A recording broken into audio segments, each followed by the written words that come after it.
plane with a whole bunch of equipment and just the 6 of us. And we flew from Guam to Tarin Kowt, where the Australian base was. And that was even that experience. We flew in, they did what they call tack flying, where they are flying very high and then sort of almost nosedive into the airfield, which is cool because it gives you like a period of time where you're almost weightless. You're experiencing that zero gravity, which was really cool. And then you're sort of landing, and then off we went into the sort of the base, which was very rudimentary at that point. It got much more kitted out over the following years. But yeah, we sort of just landed and just, like I said, we didn't really know too much about what to expect. And the SAS guys kind of took the lead initially because they had more experience in that theatre and were sort of more ahead of the game. And we sort of just in those early days sort of followed their lead and just did our best. I heard I heard some crazy stories coming out of there in terms of tactical wins. You know, the SAS are really like foxy guys. Like there was one that I heard about they got a cement works or something like that, and the guy called the plane to do a sonic boom over the top and then act like they're surrounded. There's only 10 dudes or something like that. They did the sonic boom over the top of the cement works, and he missed the first time. Second time he got it, and it, like everything shook, dust rose, all these dudes ran out, and then like 6 dudes captured this whole thing.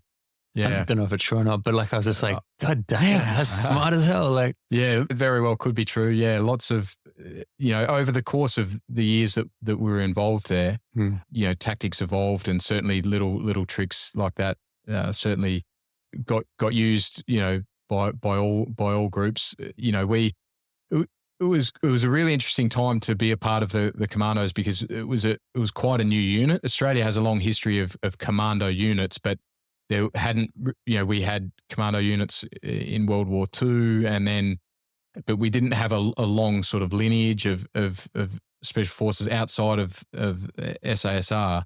So we'd had a reserve commando element for quite some time, but it was only sort of post 9/11 that the commando unit as it is now really got ramped up and got a lot of funding and a lot more, I guess, publicity and a lot more status.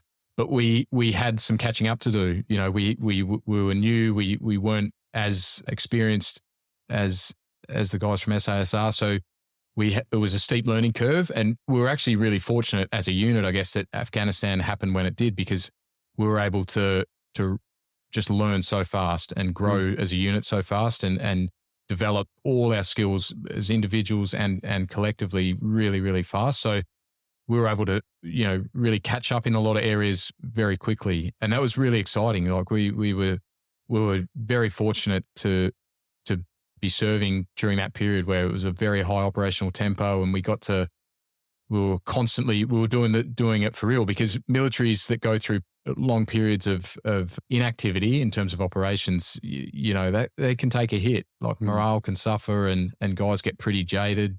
And that, from what I've been told, that happened to a lot of Australian Army units, in say the 80s or 90s pre-Timor, where there wasn't a lot going on. Yeah. You got sick of firing blanks. You got sick of, just going on exercise after exercise. And so to be in a really high operational environment, high tempo was very exciting. When you're on the ground and you're doing exercises out of there, is it life or death? Do you feel, is there baddies? Yeah, there are certainly moments of that, but it's not constant. It's certainly not 24/7. I think my next deployment to Afghanistan, which was in 2008, again, we were there for about 5 months, I think, and we did about, I think 80 or not, around 80 days in the field out of that time. So it just depends. Like sometimes you're only outside the wire for sometimes a very short period. Sometimes you're out there for a longer period.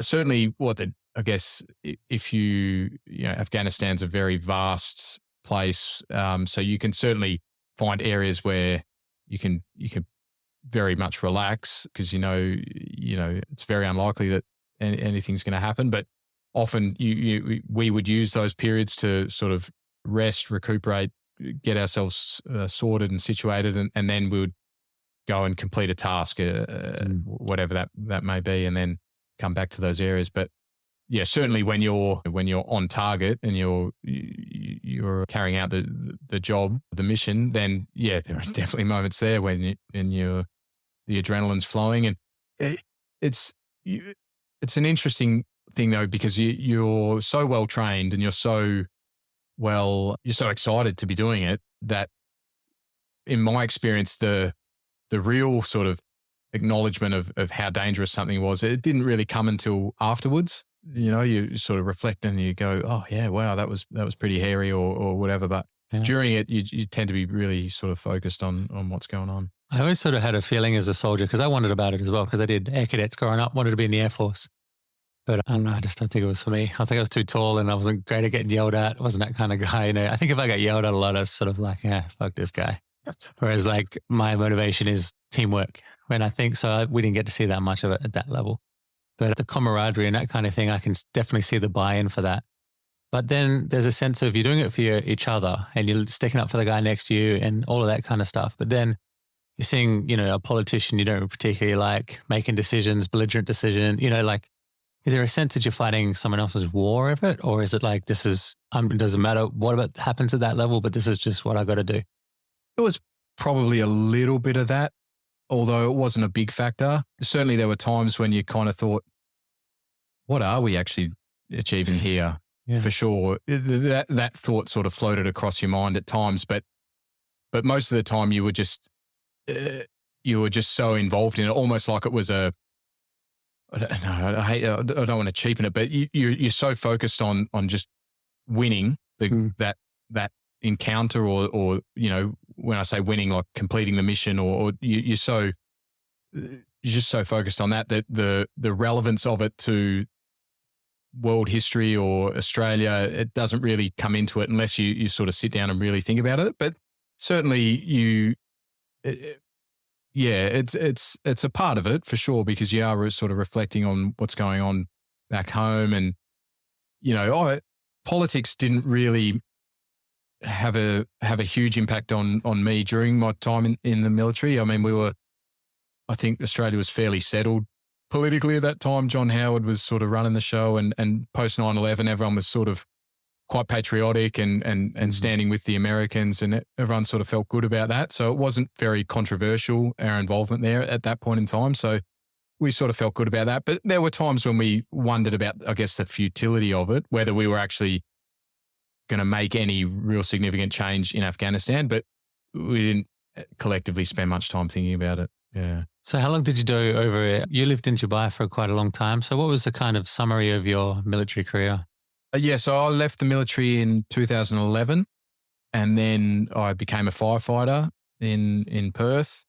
I did that for a couple of years, and then a guy who I'd been in the army with reached out to me. He was living in Abu Dhabi and was working for the UAE government there, helping to train their military.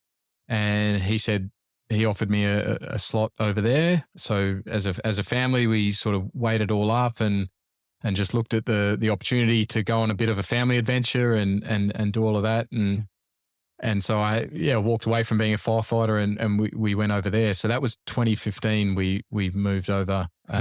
Yeah. And so you're rocking. So now you're giving them basic training and you're doing the full metal jacket scenario. Not quite. We were assigned. We were working with. They have a different structure with their military there, and we were working with an organisation called the Presidential Guard, which is not actually doesn't guard the president. No, not exactly. Although within that they do have people who do perform that role, but that's sort of a collective group for this branch of the military, and so we were dealing with soldiers who were already qualified and already sort of special operations qualified, I guess, for that country. And our, I guess, mission really was to improve and level up their training and bring them, they're, as you could imagine, they're a very well-resourced, well-funded military, but lack some of the training and knowledge that Western militaries have. So we were So there were a lot of us there from Australia, the United States, UK, Canada, New Zealand, who were involved with that sort of training. But we were all hired by a third party, so we were all contracted.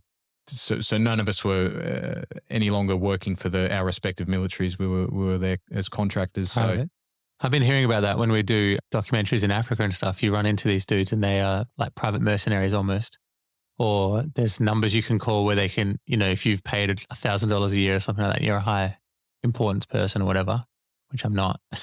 But like you could call a number and they get you out within 24 hours or something. And they're all like ex-military, ex-SAS, whatever like that. Yeah. Like that kind of life. Is that something you're thinking of? Because they get paid tons. I heard Yeah, there was a big push or a big shift of guys doing private contracting in that period. I want to say from around 2008 to 2015 was probably the big period of a lot of guys doing that. Yeah. And it was big money, and it was a lot of guys were tempted by it, and but it was there were some issues with it. You don't have the support in place that you have when you're operating as part of a standard military. You don't, if you get into trouble, sometimes there's not all the resources available to get you out or various things. But a lot of guys, loved it, had really successful times doing that. But but also a lot of guys did it for a while and then tried to come back. So I think it depended a lot on your individual circumstances, but it was very tempting for a lot of reasons, mainly financial, but I didn't end up going down that path. I think the situation I was at with my family and everything, it was pretty much. When you come back to Perth, you can get into it when you go to Afghanistan. You come back to Perth, you're like, damn, we're so safe. This is so wholesome. No one even really knows there's a war going on. Like, do you get a sense of walking around the street going, man, if just these like people knew, or the things that I've seen? Not really, because I certainly never felt that.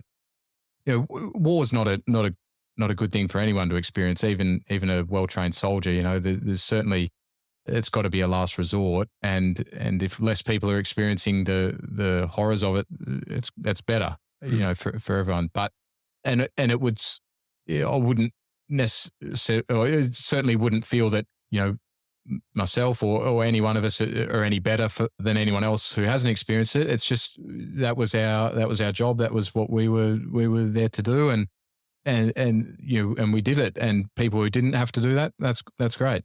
I didn't really feel any desire to, or any need for people to go out of their way to acknowledge that, because I didn't feel, certainly the guys who did sacrifice everything, who lost their lives over there or who were really badly hurt, like we can't do enough to help those guys and those families, and should be acknowledged, at the highest level. But as far as, what I did, I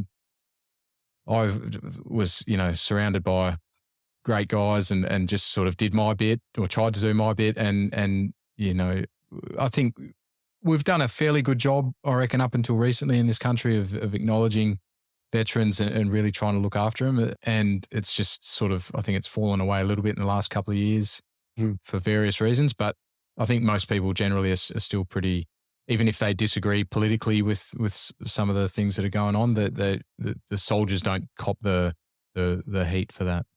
Being like, I think, there's like there's football field tough, there's like nightclub tough. And then I think you guys are the toughest of the toughest, like it's really as gritty as it gets. What's some of the things that you picked up on your career that you could give, like lessons for life on how to get through things in life, Yeah, certainly, I had the privilege of working with some really tough, mentally tough and physically tough people, and really tried to live up to that as much as I could. I always felt like I had to work really, really, really hard just to be in the middle somewhere, so, but that's okay. I didn't mind that. And you're right. There are different types of toughness, like, and to say like one's more or less important than the other, it's a difficult thing, because, the single parent working two jobs to look up, that's tough. The person, I don't know, endless examples really of toughness, but certainly That's a key attribute of being a soldier. And